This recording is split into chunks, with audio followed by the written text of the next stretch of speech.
नमस्कार दोस्तों, स्वागत है आप सभी का आपके अपने YouTube चैनल SKC क्लासेज में। आज आपके सामने मैं एक रीट का ओल्ड पेपर है जो साइकोलॉजी के क्वेश्चंस आपको सोल्व करवाऊंगा।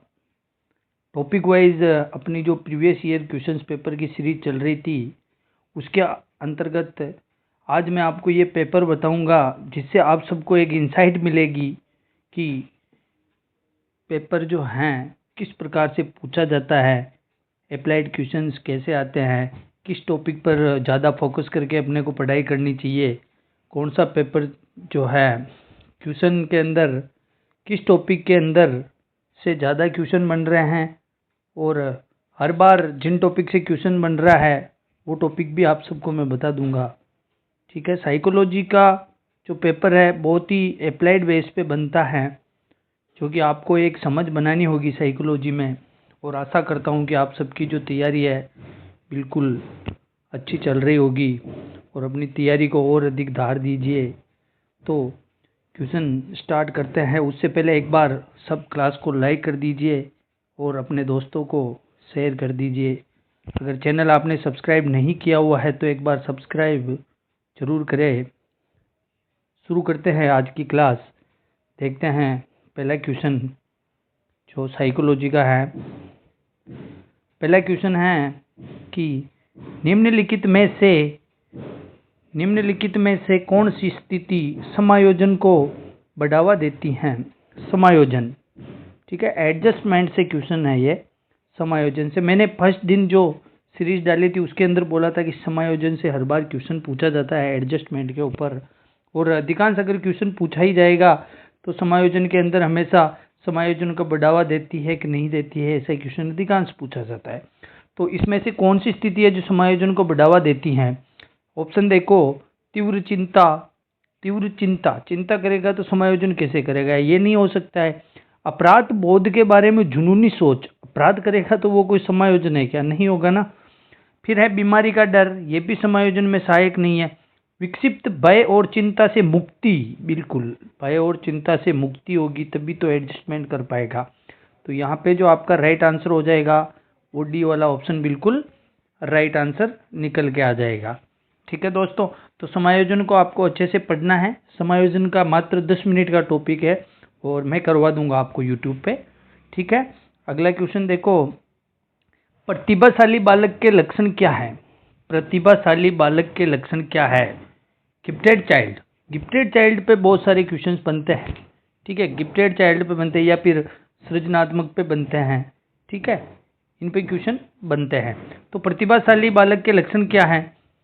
अभिव्यक्ति में नव्यता, जिज्ञासा, वार्तालाप प्रियता और अति सक्रियता। तो देखिए, प्रतिभाशाली व्यक्ति होता है ना तो वो नोवेल्टी इन एक्सप्रेशंस, नव्यता उनके अंदर होती है। ठीक है, अभिव्यक्ति के अंदर वो अच्छे होते हैं। जिज्ञासा, क्यूरियोसिटी, बिल्कुल जिज्ञासु होते हैं ना जिज्ञासु प्रतिभाशाली व्यक्ति। और वार्तालाप प्रियता, टॉकटाइवनेस, वार्तालाप प्रियता सृजनात्मक बालक की होती है। किसकी होती है, सृजनात्मक बालक की होती है, ये प्रतिभाशाली की नहीं हो। और अति सक्रियता, एक्टिवनेस, हाइपर एक्टिवनेस तो होते हैं, एक्टिवनेस तो प्रतिभाशाली बालक होते हैं, लेकिन हाइपर एक्टिव, एक्स्ट्रा एक्टिव नहीं होते वो, एक्स्ट्रा कभी नहीं, एक्स्ट्रा भी सृजनात्मक होते हैं। ठीक है, तो यहाँ जो हो जाएगा आपके, एक तो अभिव्यक्ति में नव्यता और एक जिज्ञासा। तो यहाँ राइट आंसर रहेगा आपके 1 और 2। तो 1 और 2 option B is right answer हो जाएगा। ठीक है, अच्छे से देखना इन सब बालकों की जो लक्षण है। नेक्स्ट क्वेश्चन देखो, बुद्धि लब्धि के लिए निम्नलिखित फॉर्मूला किसने दिया था। बुद्धि लब्धि का फॉर्मूला अभी परसों वाली क्लास में ही डाला था शायद मैंने, कि बुद्धि लब्धि शब्द का जो सर्वप्रथम प्रयोग किया था वो तो विलियम स्टर्न ने किया था। किसने किया था, विलियम स्टर्न ने किया था। लेकिन जब बात आती है पूरे फॉर्मूले की, जो कि ma/ca है, ma/ca गुणा 100, ये पूरा जो फॉर्मूला दिया था वो टर्मन ने दिया था और 1916 में दिया था। ये बुद्धि लब्धि शब्द तो स्टर्न ने 1912 में बता दिया था। ठीक है, लेकिन पूरा जो सूत्र दिया था वो टर्मन ने दिया था और 1916 में दिया था। तो यहाँ पे आपके राइट आंसर हो जाएगा टर्मन। ठीक है दोस्तों, अगला क्वेश्चन देखो कि सृजनात्मकता मुख्यतः किससे संबंधित है। क्रिएटिविटी पे बहुत क्वेश्चन बनते हैं। Creativity is important topic in psychology. ठीक है, तो creativity is usually associated with किससे संबंधित है। अति सक्रियता, कम बोधगम्यता, अभिसारी चिंतन और अपसारी चिंतन। तो सृजनात्मक बालक जो होते हैं उनके अंदर अपसारी चिंतन पाया जाता है। कौन सा पाया जाता है? अपसारी चिंतन। ठीक है, डाइवर्जेंट थिंकिंग होती है उनकी। तो यहाँ डी राइट हो जाएगा। डी ऑप्शन जो है बिल्कुल राइट आंसर हो जाएगा। नेक्स्ट क्वेश्चन की तरफ चलते हैं। सीखना व्यवहार में उत्तरोत्तर सामंजस्य की एक प्रक्रिया है। सीखना व्यवहार में उत्तरोत्तर सामंजस्य की एक प्रक्रिया है। ये एक मेरे अकॉर्डिंग ये परिभाषा सबको आती है। स्किनर की परिभाषा है, मैंने बताया भी था। स्किनर, वुडवर्थ और क्रो एंड क्रो तीनों की परिभाषा को अच्छे से याद कर लेना। तीनों में से ही क्वेश्चन अधिकांश 90% में बनते हैं। तो ये यहाँ पे आपके आंसर हो जाएगा स्किनर, यानी कि सीखना व्यवहार में उत्तरोत्तर सामंजस्य की एक प्रक्रिया है। ठीक है, नेक्स्ट क्वेश्चन देखो, छठा क्वेश्चन है। ये एक अप्लाइड बेस्ड क्वेश्चन है, अच्छे से देखना इसको कैसे पूछा गया है और क्या आंसर निकल के आ रहा है। कक्षा 2 की छात्रा सृष्टि को अध्यापिका ने मूल गणित विषय के सवाल करवाए।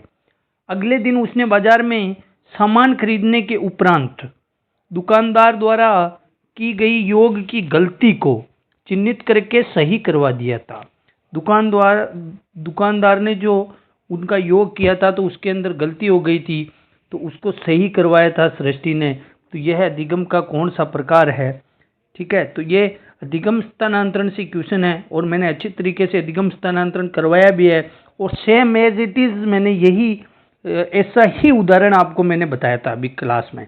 ठीक है, तो इसमें हो जाएगा वो, क्योंकि वो अपने सकारात्मक प्रयोग कर रही है। क्या कर रही है? जो सीखा उसका प्रयोग कर रही है, तो वो उसका हो जाएगा सकारात्मक स्थानांतरण। ठीक है, पॉजिटिव ट्रांसफर हो जाएगा। बी ऑप्शन राइट आंसर रहेगा। नेक्स्ट क्वेश्चन देखो, एक व्यक्ति में एक समय पर दो विपरीत इच्छाओं का होना क्या कहलाता है? दो विपरीत इच्छाएं होती है, ये करूं या फिर ये करूं। समझ रहे हो ना? मेरे सामने अभी रीट आ रही है, मेरे सामने अभी रीट आ रही है और मेरे सामने फर्स्ट ग्रेड टीचर की भर्ती भी आ रही है। तो मैं ये वाली करूं कि इसकी तैयारी करूं? तो अपने पास क्या के दो विपरीत इच्छाएं हैं, दोनों में करना चाहता हूं, लेकिन अब क्या करूं? तो वो जो अवस्था होती है उसे क्या कहते हैं? उसे कहते हैं कॉन्फ्लिक्ट। क्या कहते हैं? कॉन्फ्लिक्ट, यानी कि द्वंद्व।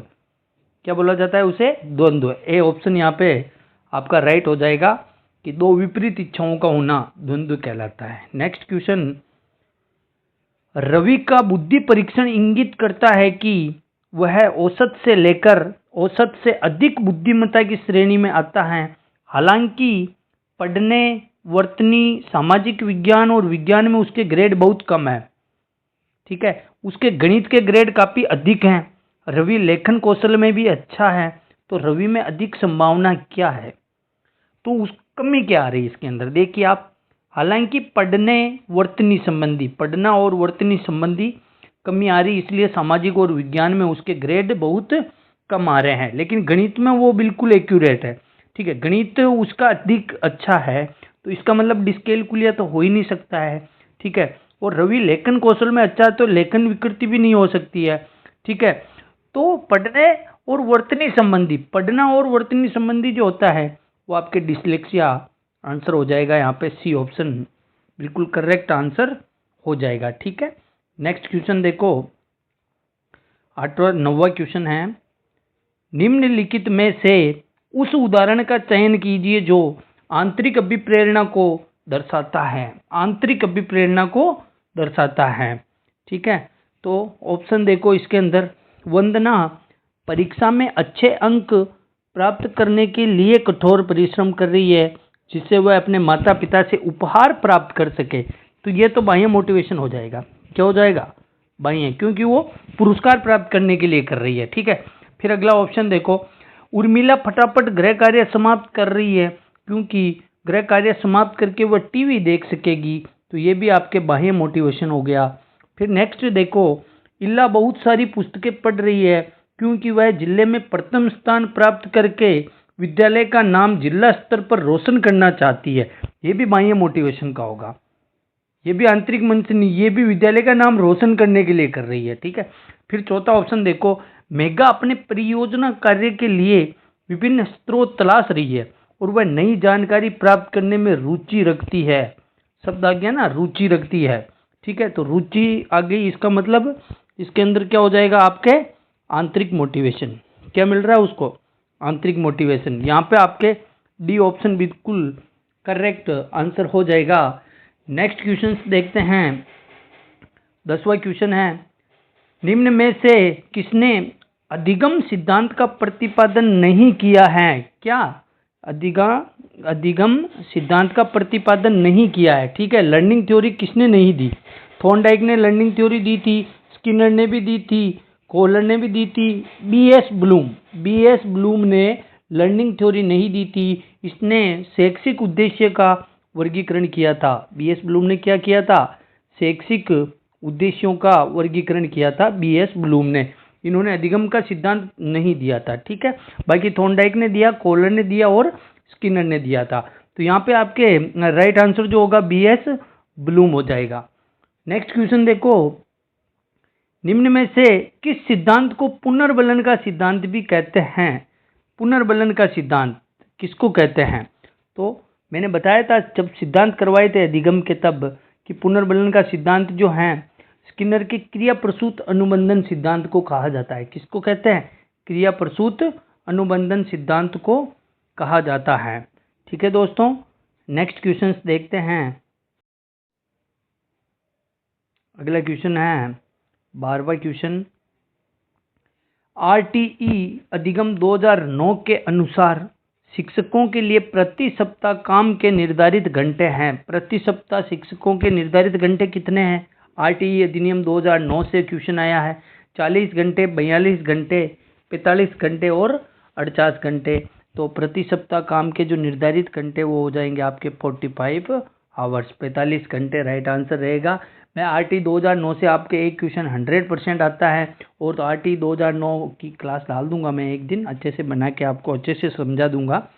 नेक्स्ट क्वेश्चन देखो आप, निम्न में से कौन सा एक उत्तम परीक्षण की विशेषताओं से भिन्न है? उत्तम परीक्षण की विशेषताओं से भिन्न है। विश्वसनीयता, तो एक उत्तम परीक्षण विश्वसनीय होना चाहिए, वैध भी होना चाहिए और वस्तुनिष्ठ भी होना चाहिए। अभिक्षमता एप्टीट्यूड, उत्तम परीक्षण की ऐसी कोई विशेषता नहीं है। एप्टीट्यूड का कहीं पर भी जिक्र नहीं हुआ है, तो यहाँ राइट आपके डी ऑप्शन हो जाएगा क्योंकि भिन्न पूछ रहा है। ठीक है दोस्तों, अगले क्वेश्चन पे बढ़े। नेक्स्ट क्वेश्चन क्या कहता है? 14वां क्वेश्चन देखो कि शिक्षार्थी केंद्रित पाठ्यक्रम में निम्नलिखित में से कौन सबसे महत्वपूर्ण होता है? कौन महत्वपूर्ण होता है? अध्यापक, बच्चा, विषय वस्तु और वातावरण। तो लर्निंग में जो हमेशा बच्चा ही महत्वपूर्ण होता है। ठीक है, क्या हो जाएगा यहाँ पे आंसर? बी आंसर बिल्कुल राइट आंसर हो जाएगा, बच्चा। ठीक है, नेक्स्ट क्वेश्चन देखो, बार बार बच्चों को सजा से बचने या इनाम पाने के लिए सीखने की गतिविधियों में संलग्न होने के लिए क्या कहना दर्शाता है? बार बार बच्चों को सजा से बचने के लिए और इनाम पाने के लिए सीखने की गतिविधियों में संलग्न होने के लिए क्या दर्शाता है? अप्लाइड क्वेश्चन है पूरा। देखिए, उनकी बाहरी प्रेरणा को कम करता है, उनकी आंतरिक प्रेरणा को बढ़ाता है, बच्चों को लक्ष्य प्रदर्शन की बजाय महारत हासिल करने के लिए प्रति ध्यान केंद्रित करने के लिए प्रोत्साहित करता है, या फिर बच्चों की प्राकृतिक रुचि और सीखने में शामिल होने की जिज्ञासा को कम करता है। तो अप्लाइड चारों वैसे आंसर सही लगेंगे आपको, लेकिन देखिए अच्छे से, इनाम पाने के लिए सीखने की गतिविधियों में संलग्न होने के लिए क्या कहा दर्शाता है? उनकी बाहरी प्रेरणा को कम करता है, ये गलत हो जाएगा। आंतरिक प्रेरणा को भी बढ़ावा नहीं देगा। बच्चों को लक्ष्य प्रदर्शन की बजाय महारत हासिल करने के लिए प्रति ध्यान केंद्रित करने के लिए प्रोत्साहित करता है, या फिर बच्चों की प्राकृतिक रुचि और सीखने में शामिल होने के लिए। तो यहाँ डी ऑप्शन जो है मेरे अकॉर्डिंग सबसे बेस्ट आंसर रहेगा। जिज्ञासा जो है उनके रुचि और सीखने में, उसको कम करता है। नेक्स्ट क्वेश्चन देखो, अगला क्वेश्चन है, क्रियात्मक अनुसंधान का अर्थ है। क्रियात्मक अनुसंधान का अर्थ क्या होता है? तत्काल। क्या होता है? तत्काल समस्या का हल। तो ये हो जाएगा। इसके अंदर एक अनुदैर्ध्य अनुसंधान नहीं होगा, एक अनुप्रयुक्त अनुसंधान भी नहीं होगा। ए रिसर्च एक शोध जिससे तत्काल समस्या को हल किया जा सके। सी ऑप्शन से यहाँ बिल्कुल करेक्ट आंसर हो जाएगा, सी ऑप्शन।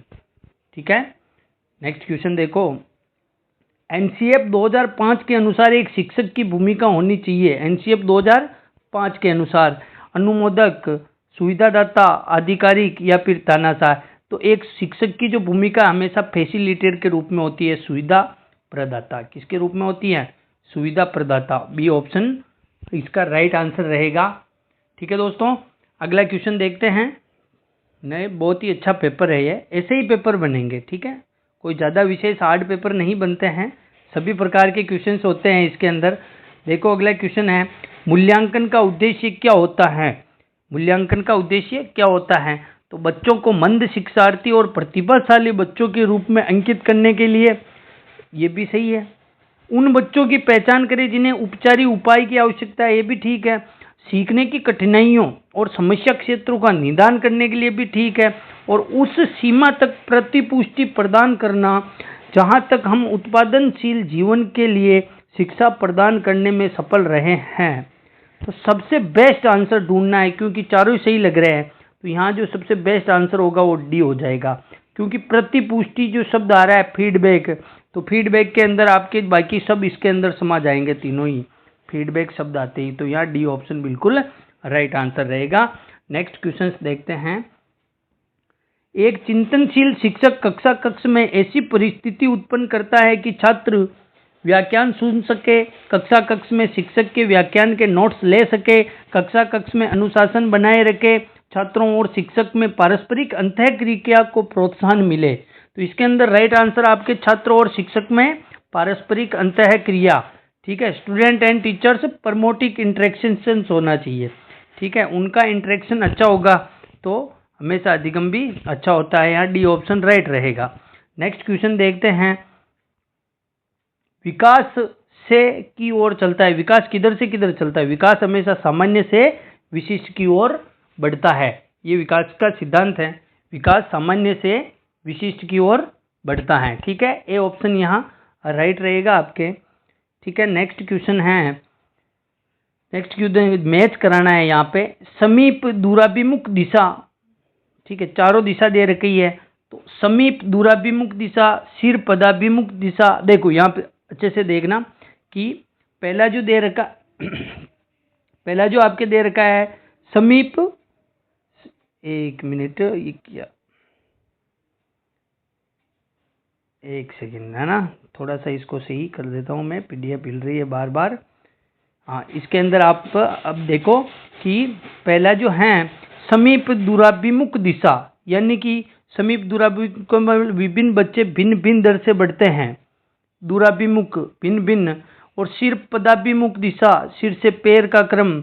और अंतर्वैयक्तिक जो होता, ये एक के अंदर तो आपके सी रहेगा, एक के अंदर डी रहेगा, और बी के अंदर जो है आपके ए रहेगा। और अंतर्वैयक्तिक को मतलब होता है इंट्रो और इंट्रा दोनों ये हैं। तो तीसरे के अंदर जो आपके रहेगा वो अंतर्वैयक्तिक भिन्नता में विभिन्न बच्चे भिन्न भिन्न दर से बढ़ते हैं। और अंतर्वैयक्तिक के अंदर हो जाएगा सी। तो यहाँ पे आपके ए ऑप्शन निकल के राइट आंसर आ जाएगा। कौन सा आ जाएगा? A option. आप मिलान करके और देख लेना।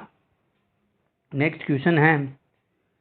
तब होता या होती है जब परिपक्वता और अनुभव के कारण मनुष्य में क्रमबद्ध और प्रगतिशील परिवर्तन होते हैं। परिपक्वता और अनुभव के कारण जो मनुष्य में परिवर्तन होते हैं, ठीक है, वो क्या कहलाता है? तो वो डेवलपमेंट कहलाता है। क्या कहलाता है? डेवलपमेंट, यानी कि विकास कहलाएगा। बी ऑप्शन राइट आंसर रहेगा। अगला क्वेश्चन है। निम्नलिखित में से कौन सी बचपन की विशेषता नहीं है?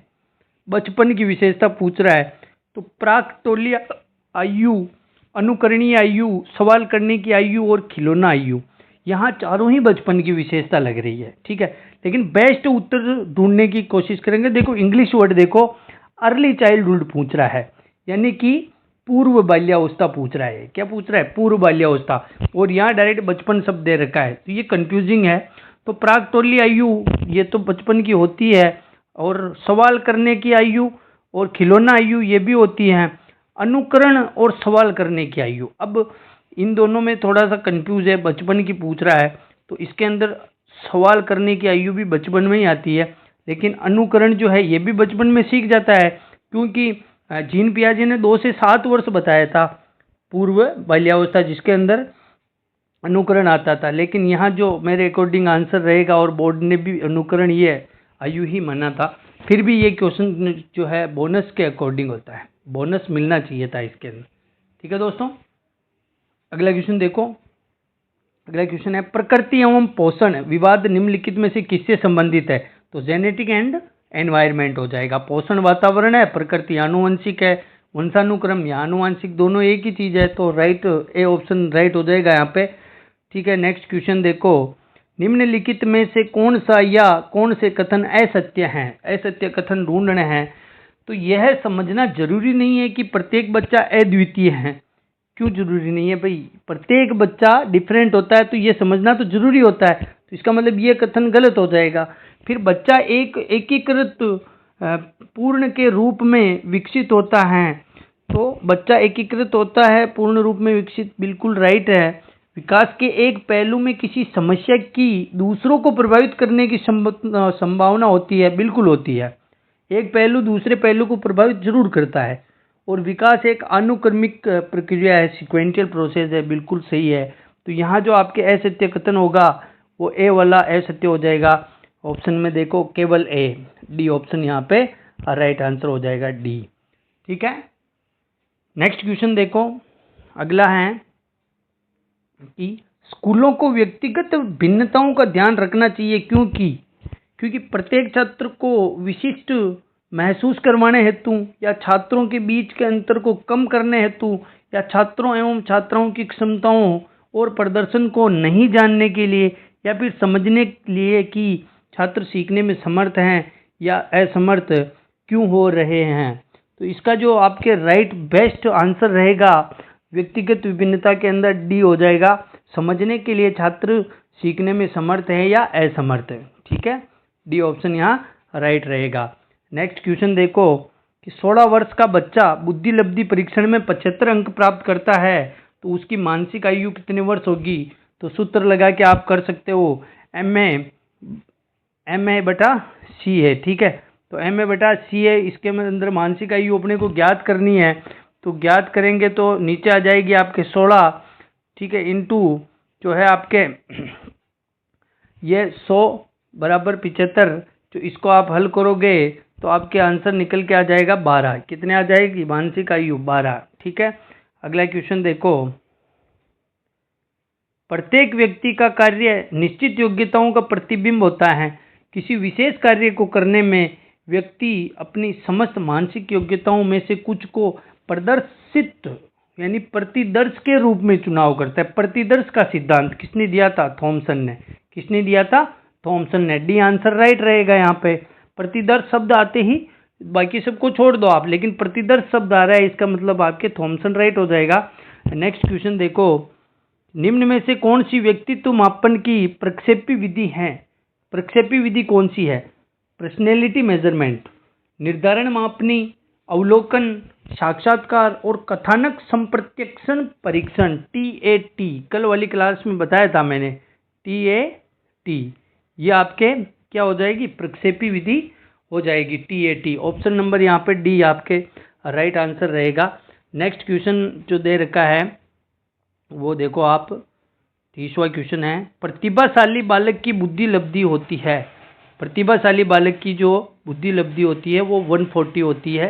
हालांकि 130 के अंदर भी आता है क्रो एंड क्रो के द्वारा, लेकिन बुद्धि लब्धि प्रतिभाशाली सामान्य वर्गीकरण से पूछ रहा है, 140 ही बोर्ड ने राइट माना है।